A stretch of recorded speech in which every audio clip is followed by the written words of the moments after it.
ಕನ್ನಡ ನಾಡು, ಇದು ಕನ್ನಡಿಗರ ನಾಡಿ ಮಿಡಿತ. ಶಾಲೆಯಲ್ಲಿ ಒಂದು ಅವೇರ್ನೆಸ್ ಅಂದರೆ ಎಲೆಕ್ಷನ್ ಅಂದರೆ ಹೇಗಿರುತ್ತದೋ, ಎಲೆಕ್ಷನ್ ಮಾದರಿಯಾದಂಥ ಒಂದು ದೊಡ್ಡವರು ಆದ ನಾವು ಯಾವ ಥರ ವೋಟ್ ಮಾಡ್ತೀವಿ ಎಂಬುದು ಚಿಕ್ಕ ಮಕ್ಕಳಿಗೆಲ್ಲರಿಗೂ ಅರಿವು ಮೂಡಲಿ ಅಂತೇಳಿ ಒಂದು ಎಲೆಕ್ಟ್ರಾನಿಕ್ ಯಂತ್ರವನ್ನು ನಮ್ಮ ಶಿಕ್ಷಕಿಯರುಗಳು ಒಂದು ಆ್ಯಪಲ್ಲಿ ಡೌನ್ಲೋಡ್ ಮಾಡಿಕೊಂಡು ಅದೇ ಥರ ನಾವು ಯಾವ ಥರ ವೋಟಿಂಗ್ ಮಾಡ್ತೀವೋ ಅದೇ ಥರ ಫೀಲ್ ಆಗಬೇಕಂತೇಳಿ ಮಕ್ಕಳಿಗೆಲ್ಲರಿಗೂ ಹೊಸ್ತನ ತುಂಬಲಿ ಅಂತೇಳಿ ನಮ್ಮ ಶಿಕ್ಷಕರುಗಳೆಲ್ಲರೂ ಬಯಸಿ ಅದನ್ನು ಡೌನ್ಲೋಡ್ ಮಾಡಿ ಒಳ್ಳೆ ಚೆನ್ನಾಗಿ ಮಾಡಿದ್ದಾರೆ. ಮಕ್ಕಳಿಗೂ ಕೂಡ ಪ್ರಧಾನಮಂತ್ರಿ ಅಂದ್ರೇನು, ಮುಖ್ಯಮಂತ್ರಿ ಅಂದ್ರೇನು, ಯಾವ್ಯಾವ ಪದದಲ್ಲಿ ಮಿನಿಸ್ಟ್ರಿಗಳು ಹೆಂಗೆ ಇವೆಲ್ಲ ಕೂಡ ಶಾಲೆಗಳಲ್ಲಿ ಅರಿವು ಮೂಡಲಿ, ಮುಂದೆ ಹೇಗಿರುತ್ತೋ ಎಂಬುದು ಇವಾಗಿಂದನೇ ಅರಿವು ಮೂಡಲಿ ಅಂತೇಳಿ ನಮ್ಮ ಶಾಲೆಗಳಲ್ಲಿ ಈ ಒಂದು ಕಾರ್ಯಕ್ರಮವನ್ನು ಹಮ್ಮಿಕೊಂಡಿದ್ದೇವೆ.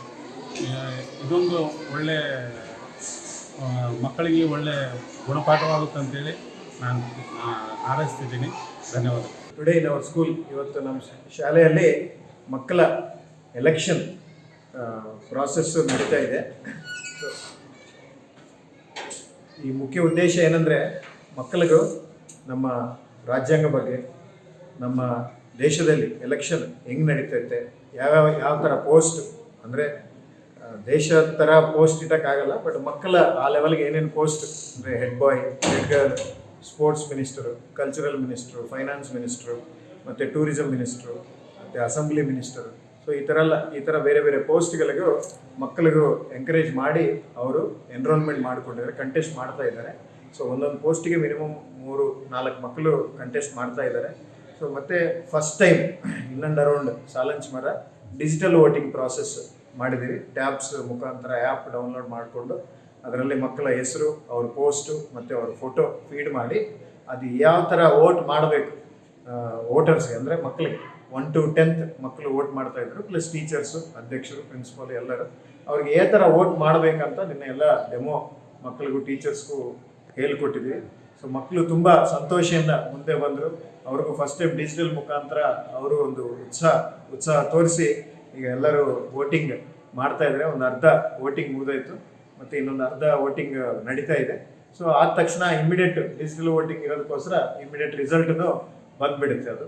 ಸೊ ನಮಗೂ ತುಂಬ ಸಂತೋಷ ಇದೆ, ಮಕ್ಕಳು ಈ ಥರ ಮುಂದೆ ಬಂದು ಅವ್ರನ್ನವರು ಎಂಕರೇಜ್ ಮಾಡಿಕೊಂಡು. ನಿನ್ನೆ ಮೊನ್ನೆ ಕ್ಯಾಂಪೇನಿಂಗ್ ನಡೆದಿದ್ದು ಕ್ಲಾಸಸ್ಸಲ್ಲಿ, ಅಸೆಂಬ್ಲಿಯಲ್ಲಿ. ಸೊ ಅವರು ಪ್ರಯತ್ನ ಮಾಡ್ತಾ ಇದ್ದಾರೆ, ಬಿಕಾಸ್ ಅವ್ರಿಗೆ ರೆಸ್ಪಾನ್ಸಿಬಿಲಿಟೀಸ್, ಲೀಡರ್ಶಿಪ್ ಕ್ವಾಲಿಟೀಸು ನಾವು ಹೇಳ್ಕೊಡ್ಬೇಕು, ಟ್ರೈನ್ ಮಾಡಬೇಕು ಅವರು ಮಕ್ಕಳಿದ್ದಾಗ. Because school is a place where they can learn many things. ನಮ್ಮ ಶಾಲೆಯಲ್ಲಿ ಇವತ್ತು ಎಲೆಕ್ಷನ್ ನಡೆಸಲಾಗಿತ್ತು. ಏಕೆಂದರೆ ನಾವೀಗ ಗೌರ್ಮೆಂಟ್ ಎಲೆಕ್ಷನ್ನಲ್ಲಿ 18 ವರ್ಷದ ಮೇಲ್ಪಟ್ಟು ನಾವು ಎಲೆಕ್ಟ್ ಮಾಡುವ ಅವಶ್ಯಕತೆ ಇದೆ. ಆದರೆ ನಮ್ಮ ಶಾಲೆಯಲ್ಲಿ ಈಗಲೇ ನಮಗೆ ಅದರ ಅರಿವನ್ನು ಮೂಡಿಸುವ ಸಲುವಾಗಿ ಮತ್ತು ನಾಳೆ ನಾವು ಏನಾದರೂ ಭಾಗವಹಿಸಿದರೆ ಹೇಗೆ ನಾವು ಮುಂದೆ ತಗೊಂಡು ಹೋಗಬೇಕು ಎಂಬುದರ ಮಾಹಿತಿಗಳನ್ನು ಕೊಡುತ್ತಿದ್ದಾರೆ. ಹಾಗೂ ಈ ಅವಕಾಶವನ್ನು ನೀಡಿದ ನಮ್ಮ ಶಾಲೆಯ ಅಧ್ಯಕ್ಷರಿಗೆ ಹಾಗೂ ನಮ್ಮ ಶಾಲೆಯ ಟೀಚರ್ಸ್ಗೆ ಎಲ್ಲರಿಗೂ ಧನ್ಯವಾದಗಳು. ನಾನು ಶಾಲೆಯ ಎಲೆಕ್ಷನಲ್ಲಿ ಹೆಡ್ ಗರ್ಲ್ ಆಗಿ ನಾಮಿನೇಟ್ ಆಗಿದ್ದೇನೆ. ನಾವು ಇಲ್ಲಿ ಶಾಲೆಯಲ್ಲಿ ನಮ್ಮ ಉಪಾಧ್ಯಾಯಕರು ಮತ್ತು ನಮ್ಮ ಪ್ರಾಂಶುಪಾಲರು ಈ ಥರ ಎಲೆಕ್ಷನ್ ನಡೆಸುವುದರಿಂದ ನಾವು ಮುಂದೆ 18ರ ನಂತರ ಯಾವ ರೀತಿ ಎಲೆಕ್ಷನ್ ನಡೆಸಬಹುದು ಮತ್ತು ನಾವು ಯಾವ ರೀತಿ ವೋಟಿಂಗ್ ನಡೆಯುತ್ತದೆ ಅನ್ನೋದರ ಬಗ್ಗೆ ನಮಗೆ ಮಾಹಿತಿ ಸಿಗುತ್ತದೆ. ಮತ್ತು ನಾವು ಇಲ್ಲಿ ಎಲೆಕ್ಷನ್ ನಡೆಸಿ ನಾವು ಲೀಡರ್ ಆದ ಮೇಲೆ ನಮ್ಮಲ್ಲಿ ಲೀಡರ್ಶಿಪ್ ಕ್ವಾಲಿಟಿಗಳು ಹೇಗಿದೆ, ನಾವು ಯಾವ ಥರ ಮೇಂಟೈನ್ ಮಾಡ್ಬೋದು ಅನ್ನೋ ಗುಣಲಕ್ಷಣಗಳು ನಮ್ಮಲ್ಲಿವೆ ಎಂದು ತಿಳ್ಕೊಳ್ಬೋದು. ಮತ್ತು ನಮ್ಮಲ್ಲಿ ಕೂಡ ಸೆಲ್ಫ್ ಕಾನ್ಫಿಡೆನ್ಸ್ ಬರುತ್ತದೆ, ನಾವು ಮೇಂಟೈನ್ ಮಾಡಬಲ್ವಿ ಅನ್ನೋದು. ಸೊ ಈ ಥರ ಎಲ್ಲ ನಮ್ಮ ಬೆನಿಫಿಟ್ಸ್ ಇದೆ ನಾವು ಶಾಲೆಯಲ್ಲಿ ಎಲೆಕ್ಷನ್ ನಡೆಸಿದರಿಂದ. ಮತ್ತು ನಾವು ಹೊಸತಾಗಿ ನಡೆಸಿದರೆ ನಾವು ಹಿಂದೆ ಎಲ್ಲ ಈ ಥರ ಡಿಜಿಟಲ್ ಆಗಿ ನಡೆಸ್ತಿರ್ಲಿಲ್ಲ, ಪೇಪರಲ್ಲಿ. ಖುಷಿ ಆಗುತ್ತೆ ಫಸ್ಟ್ ಟೈಮ್ ಅಂದರೆ ಈ ತಾಲೂಕಲ್ಲಿ ಅಥವಾ ಡಿಜಿಟಲ್ ಆಗಿ ಫಸ್ಟ್ ಟೈಮ್ ನಮ್ಮ ಶಾಲೆಯಲ್ಲಿ ಈ ತರ ನಡೆಸಿದ್ದಾರೆ. ನೀವಿನ್ನು ಕನ್ನಡ ನಾಡು ವಾಹಿನಿಯನ್ನ ಸಬ್ಸ್ಕ್ರೈಬ್ ಮಾಡಿಕೊಂಡಿಲ್ವಾ? ಈಗಲೇ ಸಬ್ಸ್ಕ್ರೈಬ್ ಮಾಡಿ, ಬೆಲ್ ಐಕಾನ್ ಅನ್ನ ಒತ್ತಿ ನೋಟಿಫಿಕೇಶನ್ಗಳನ್ನ ಪಡೆಯಿರಿ.